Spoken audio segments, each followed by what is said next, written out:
লাখ হাজো দাঁতিমাথান ভাওনা ফয়জৰ বৰপেটা সত্ৰৰ প্ৰথমগৰাকী সত্ৰাধিকাৰ মথুৰা দাস বুঢ়া আটাৰ তিৰুভাৱ তিথি উপলক্ষে শ্ৰী শ্ৰী বংশীগোপাল ঠাকুৰাপাৰা সত্ৰৰ ৰামদিয়াই প্ৰতি বছৰে কীৰ্তন মহোৎসৱ পালন কৰি আহিছে। লগতে পৰম্পৰাগত ধৰ্মীয়ভাৱে অনুষ্ঠিত হৈ আহিছে মহাপুৰুষ মাধৱদেৱৰ ৰচিত অৰ্জুন ভৰ্জন নাথ চমুকৈ শ্ৰীকৃষ্ণৰ দধিমথন নাট ভাওনা।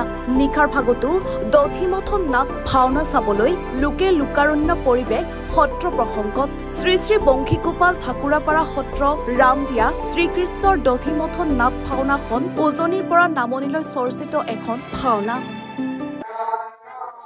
আমাৰ এই পৰম্পৰা মানে আমাৰ বৰপেটা সত্ৰৰ প্ৰথম সত্ৰাধিকাৰ মথুৰা দাস বুঢ়া আটা তেখেতৰ আজি তিথি।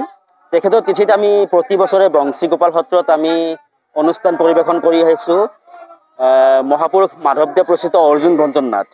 সেই নাটখনি আমি প্ৰতি বছৰে কৰি আহিছোঁ।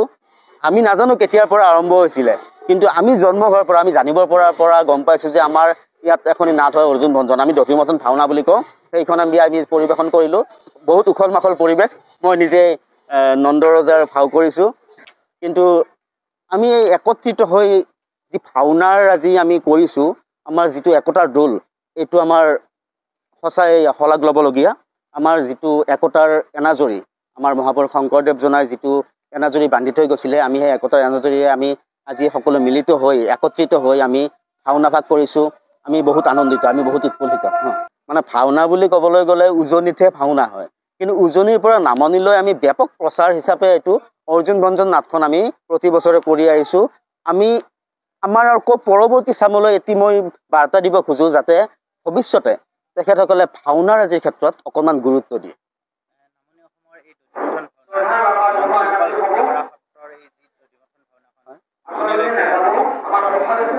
নিশ্চয় নিশ্চয়, আমি বহু ঠাইত কৰিছোঁ। এতিয়া আমাৰ এই বছৰো আমাৰ নিমন্ত্ৰণ দুখনৰ পৰা আহিছে।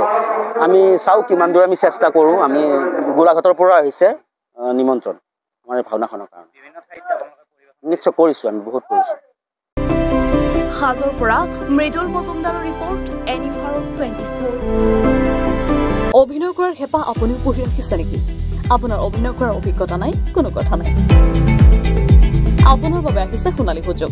29 ছেপ্টেম্বৰত দিনৰ 9 বজাৰ পৰা নিশা 8 বজালৈ বলিউড তথা হলিউডৰ চিনেমাৰ বাবে অডিশ্যন হ'বলৈ গৈ আছে গুৱাহাটীৰ কাহিলীপাৰাস্থিত জ্যোতি চিত্ৰবনত।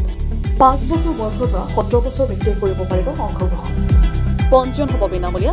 নিৰ্দিষ্ট ৱেবছাইটত কৰিব পাৰিব আবেদন।